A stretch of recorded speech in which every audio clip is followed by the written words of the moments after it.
Welcome back to Shattering Myths. Excuse my little bit of a late departure. We have Kirk with us now.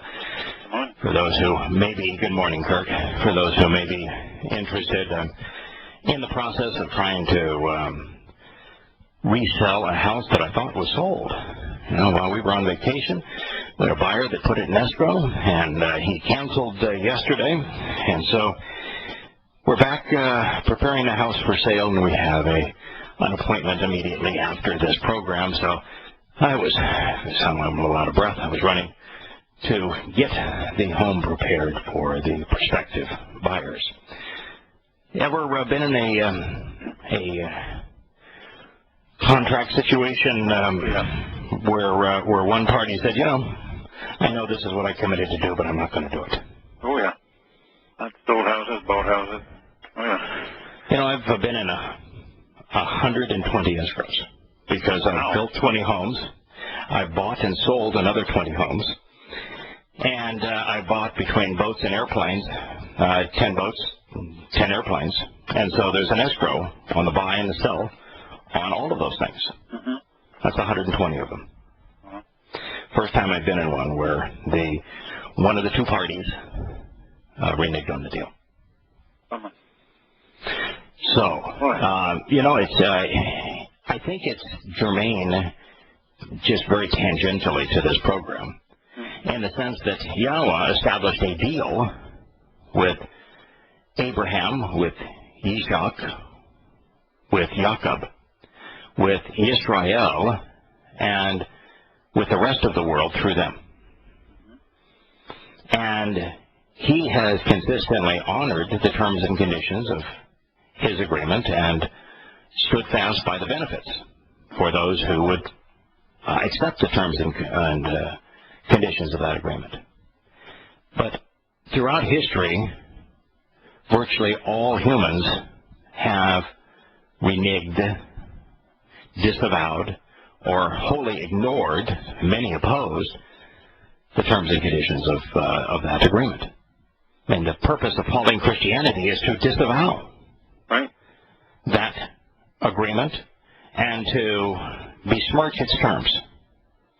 And don't think for a moment that Paul's letters, which form half of the Christian New Testament, are anything other than a complete attack, a complete repudiation of the terms of the covenant, and that's the reason why they came up with their New Testament and their new covenant, because they didn't like the old one.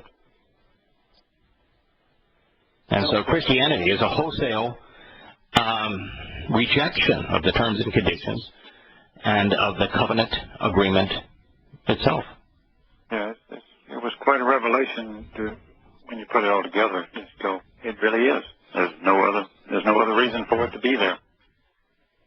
You know, we have, as Christians, we are fooled into believing that God authorized a New Testament.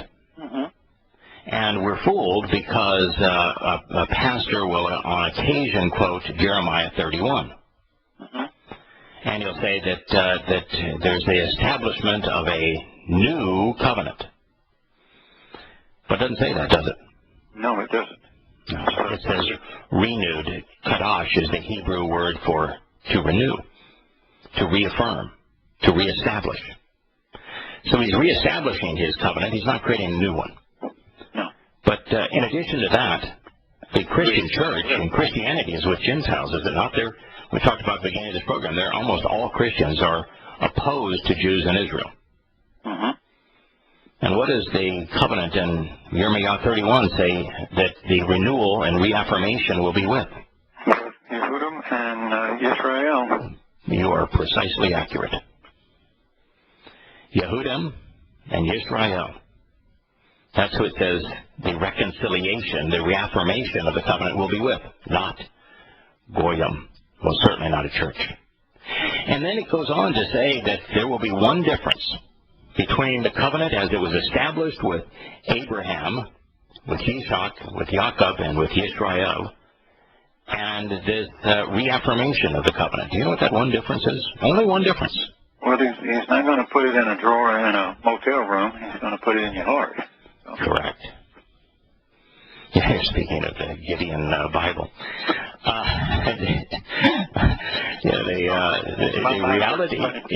the reality is that the only difference between the covenant as it exists now and the covenant when it will be renewed, it has not yet been renewed.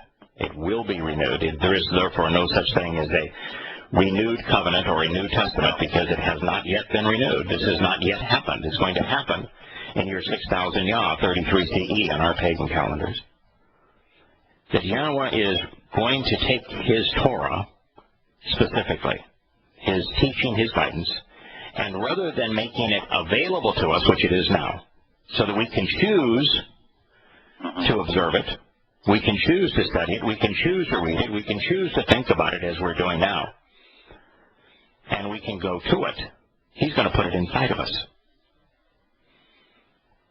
That's the only difference. So you tell me, how can a religion that's based on a complete refutation of the Torah be akin to this renewal of the covenant when the covenant's renewal is predicated exclusively on the integration of the Torah into our lives? Yeah, you can't combine those two things. No, you can't, can you? No. No, and that's the reason, by the way, that the covenant needs to be renewed is because in Hosea, Yahowah says that Israel violated it. They broke it. Just as, the agreement that I had to purchase this house. It was violated. It was broken. And so that's the nature of it. And so Yahowah says, okay, you broke the agreement. Now, an agreement which one party has rejected really no longer stands. No. One party can say, I understand you rejected it. I'm going to leave the terms and conditions open for anyone who wants to accept it, but you as a group, you have rejected it. So it's no longer applicable to Yisrael and Yehudim because they rejected it. But for the rest of us, it's been held open. So that's the reason that Yahowah has to renew it and reaffirm it. He's got to put the offer back on the table because they rejected it. And he will, and this time they're going to accept it. Oh, yeah. That's those that are left of them. 2/3 of them will have died over this next 20 years. So, therefore, understanding what is in that Torah and responding to it before that time is a really good idea, particularly since this reaffirmation of the covenant and therefore salvation in this case is only being afforded to Yisrael and Yehudim. So if you're not an Israelite, if you're not an Israeli, if you're not a Yehudim, Jewish, then you better pay attention to what we're saying because this offer is available to you now, but the reaffirmation isn't for you. That's pretty staggering, huh? Yeah. So, you don't have a lot of time. This hellish period on earth is called and known as the tribulation. It's the time of Jacob's troubles. It's going to begin in 11 years. Don't have much time. No. So you better make time for Yahowah. So Yahowah was explaining to Moshe what he was encouraging Moshe to tell Aaron, and then for Aaron to say. And as you pointed out, Aaron wasn't providing the blessing. Aaron wasn't the motivation for the blessing. Aaron wasn't going to do anything but to tell the people what Yahowah was prepared and willing to do. And it's really important here, isn't it, to recognize that you've got Moshe, meaning the one who draws out, who gave us the Torah. It was recited through Moshe to us. The Moshe, whose name means to draw away from the crucible of Egypt, which is human oppression in all of its forms, was being asked by God, Yahowah, to encourage a man named Enlightened Free Will to speak to the people. So Moshe was the one who conveyed the written Torah to us. It was Aaron Aaron who spoke to the people about it. Right. That was if you look at the presentation in the Torah and Shemoth names in Exodus, when Moshe says, I don't want to do it because I stammer, that, I have a thick tongue. Well, he said, then Aaron, your brother, he speaks well. He'll speak for you. So that was the arrangement that was made. So Aaron is being asked to say what Yahowah once said so that the people can hear it in addition to read it. I would also, just before we go on this, the Jews will claim, religious Jews will claim, not ethnic Jews, but religious Jews will claim that there were two Torahs. One that is the one that we're reading from, and the other one was one that was given orally. Now, they claim the one that was given orally was given to the elders. When Yahowah is asking in the written Torah for Aaron to read this, is there anything in this that's inconsistent with, or even an addition to, or a contradiction of what's in the written Torah? Well, not only is it not, but when Moshe told, he closed his remarks with, and this is what he gave me. He didn't add a thing. He didn't subtract a thing. I mean, that's where we get the jot and the tittle, or quote again. Yeah. Yes. I mean, he's very clear on this. This is it. There's no other option. Right. And so Aaron was asked to bless Yisrael, the children of Yisrael, by conveying Yahowah's will, his desire, his intent, his promise, and his commitment. And that is where the blessing is. It's in the words of Yahowah, in his will, and his intent, and his promise. Listening to the commercial and talking about having your free radicals somehow incapacitated. I don't know if you caught the story, Kirk, but there's a report out now that cheap wine has 3 times higher levels of arsenic than are allowed in water. So what do you think the moral of that story is? Well, don't drink cheap wine? Okay, clear. People over where I live are thrilled, the Lodi's and all the wine people up there. I don't know if you have a Trader Joe's near you, but Trader Joe's wine, which has been nicknamed $2 Chuck, money isn't what it used to be. It isn't $2 Chuck anymore. It's $5, $6, and $7 Chuck. Charles Schwab was the foremost, and then there's a very popular wine that is sold in a lot of different retail outlets, but particularly in the warehouse clubs like Costco. That is a blend. It happens to be very tasty. It's called Menage a Trois. And, I've heard that one. Yeah, and Menage a Trois was the second highest tested. So the moral of the story is don't buy and drink cheap wine. Right. All right, so we've got Yahowah telling Moshe to have Aaron, whose name means enlightened free will, bless the children of Israel, and which is kind of interesting that Christian churches read a corrupted version of this out of context, but it's obvious why they cite it out of context. If they cited it in context, everyone in the congregation said, well, why are you blessing Israel and the children of Israel? We're not the children of Israel. What about us?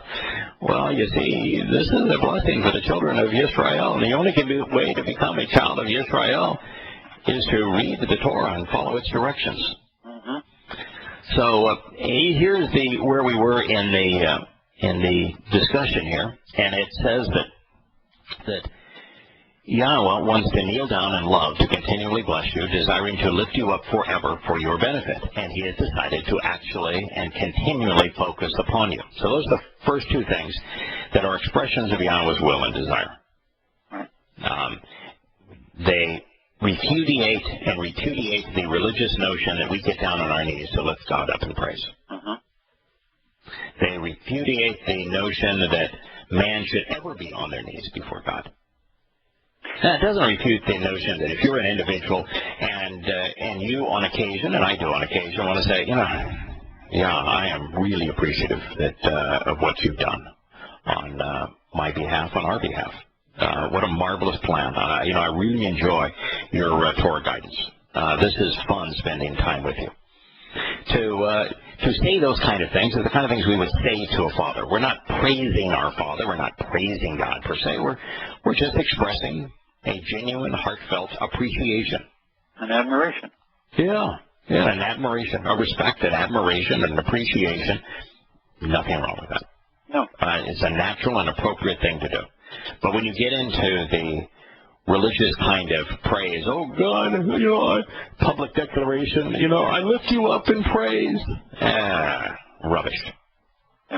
Yeah, that's it's not genuine, and it's phony, and right, it's mostly so. And the whole perspective here is that God is saying that He is desirous of and committed to getting down to lift us up. And that He is desirous of and committed to paying attention to us, being engaged and paying attention, thoughtful about us. And that's the opposite of the religious mantra that say, you need to put God first in your life, and you need to bow down and show your reverence for Him, your devotion to Him, your fear of Him. Well, the point of this is He'll always be paying attention to you, so right. No reason to keep having to beg Him like Christians do, and don't forget me. Yeah, don't forget me, and and save me, and tell me, tell me your will for my life. I'm telling you my will. I mean, right here. There's a reason why God says, God doesn't agree with mine, so I want you to tell me one that agrees with me. There's a reason that Yahowah says that the prayers of those who are not Torah observant are an abomination to Him. That sounds harsh to Christians, but that's the reality, Christian. Your prayer is an abomination to Him. He's not listening to you. In fact, worse than not listening to you, He thinks that what you're doing is an abomination. The reason why is, as a father, if you were to tell your child over and over again that if you eat snails filled with snail poison out of the garden, they will hurt you. You will be sick and you may die if you do that. Don't do that. And if you eat these fine things that we're putting before you on the table, you'll be healthy. And if the child chooses to eat the snails and then says, hey, Dad, could you tell me what's good for me to eat? Tell me what you want me to eat. After he's done all of that, yeah, you'd look at it very poorly. In the Christian church, reading from their corrupted Bibles, they would then read, the Lord. In fact, they would say, may the Lord shine His light. And in fact, they would even say, may the Lord shine the light of His face upon you. Doesn't say that, does it? No. It says Yahowah. Yes. You don't want, the Lord is light. Satan's light.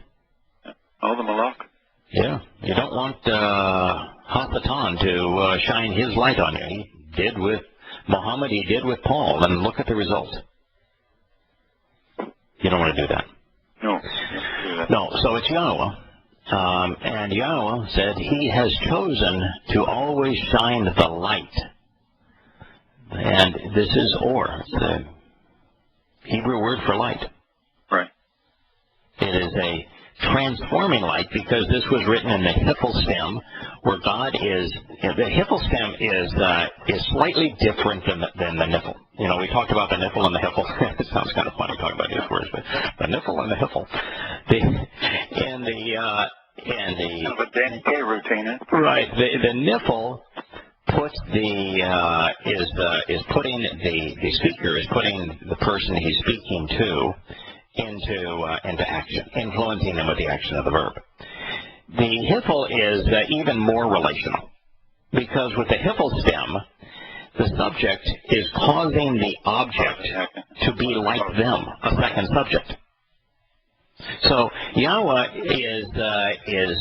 wants to always shine the light of His presence upon us, means that He wants us to always reflect and have His light. Right. So He's making us like Him. Right. That's what the Hiphil stem here is. That's a powerful concept that God is wants to make us like Him so that we too are light. That is missed in all of the English translations because they ignore the purpose of the Hiphil stem. And I made charts of these the other day because Yes. you caught in this situation, and so everything you're saying is right here on my chart, which is totally independent of. This ain't made up stuff for those that are wondering whether these translations are accurate or not. That's exactly what the Hiphil is. Yes. Here, the Hiphil stem is the subject is engaging with the object. The subject is Yahowah. The object is the children of Israel. And with the Hiphil stem, Yahowah is causing the children of Israel to be transformed by the aspect of the verb, which is shining light, so that they become like Him. Right. That's the only way to translate that, yeah. That is correct. And all of that is missed. And may the Lord shine His light upon, the light of His face upon you. No. Permeate, which is the Hebrew word for face, is also the Hebrew word for presence. And what I have found is that when you see Permeate in the Hebrew text, that maybe one time in 20, it can be translated face and not be ridiculous in the context of the sentence. And 19 times out of 20, it's presence. Yahweh is constantly inviting us into His presence. He's not inviting us into His face, for example. And so you can be very comfortable as a translator rendering Permeate presence, and you have to be really careful when you render it face. Why don't you share with us, though, I'm sure you know the three letters that comprise the Hebrew word for presence. What are they? Permeate starts with the T, the P sound, and of course the T is as your mouth is speaking, is talking, nutritional, communicating language. Right. So again, we're dealing with the presence of Yahweh as represented by His word again. There you go. Boy, we have a common denominator here, don't we? Boy, well, he says it so often. It's like I know my students say the same thing because you're always saying the same thing, and when are you going to stop? And I said, when you get it. When you get it. Yeah, when you get it. But, then we'll move on. Then we'll move on. But even then, when you get it, I might say the same thing again to reinforce it. Just reinforce it, right? Yeah, Yahweh's light is reflected in His words. If you want Yahweh's light inside of you, you're going to find it through His words. Right. And so we begin with mouth, which is where the words are formed, where they come out of us and of Him. So mouth. But let me just also add that if indeed there are multiple dimensions beyond this, maybe the seventh in His communication, then words. I mean, come on. Then if that is the ultimate dimension in His words, I mean.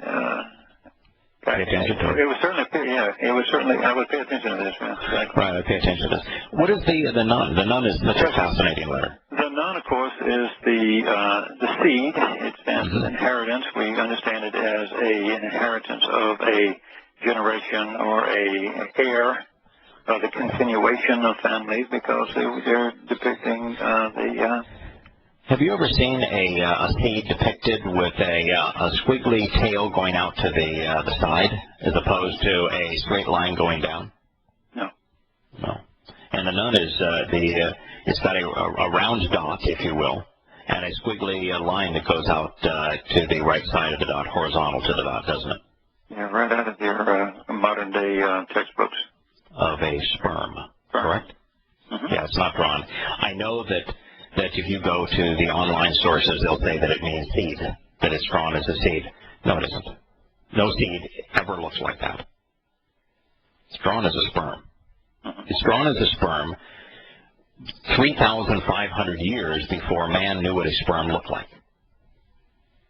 And it means child with an inheritance. To be fair, you could still call it a seed. Well, I mean,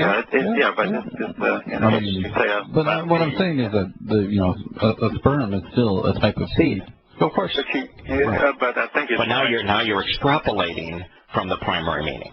Yeah. And I don't have a problem, by the way. You're correct, Scott, and that's a good point.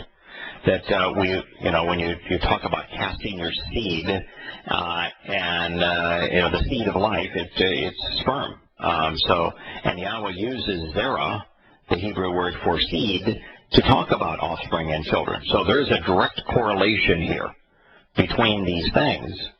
But it's important to know, nonetheless, that it wasn't drawn as a seed. It was drawn as a sperm. No, and that's the beauty of it, is that it was, when you think about it in those terms, you say, wow, this is prophetic. Yeah, I'm sure the original Israelis that heard this and read this would say, well, why is that seed going sideways? Why is the root of the seed going sideways, and why is it squiggly? That's not the way the roots look. But they say, we're told it means seed, so we're gonna go with that. But over time, we come to know. So it's a beautiful thing. All right, now, so you've got the seed, so it's the child with an inheritance. What is the next letter in presence?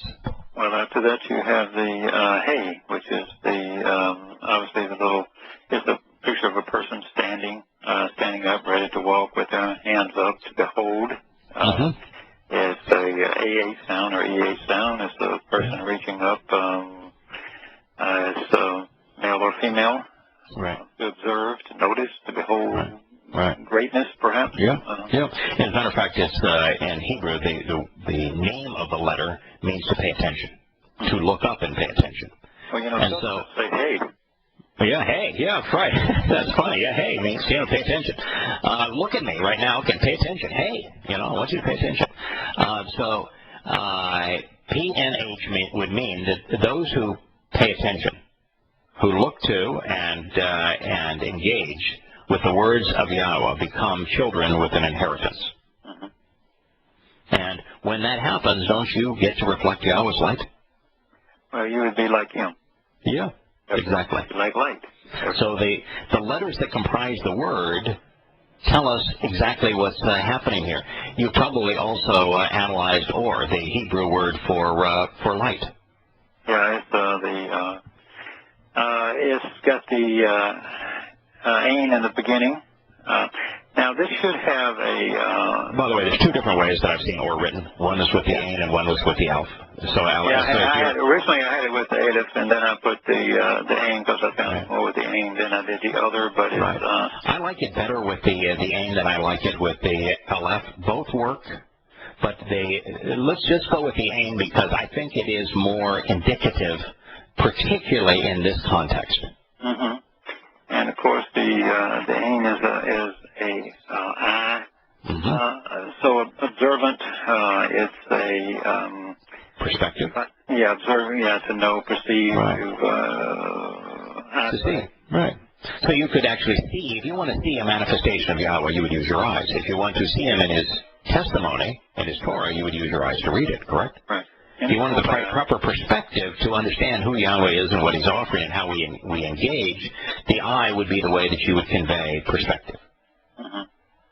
And of course, the second one after that is the wah, which is the tent peg, and we've covered that quite a lot. But once again, it's to secure, to increase, to add. We use it in the connotation when we're talking about the family. Increasing the family, enlarging the tent for the family. Now, I would ask you this question, Sure. And I know that you just love science as an art teacher. When you're transformed, because energy and matter are the same thing, they're just not the same amount of the same thing. Do you increase when you go from matter to energy, which is light, or do you increase when you go from light, which is energy, to matter? No, light would be the big number. And that is correct. By the square of the speed of light, enormously larger. So what the tent peg does here, which says to increase, it's telling you that the proper perspective is that when you go from material as you are now to the very light of Yahowah, you're going to be profoundly increased.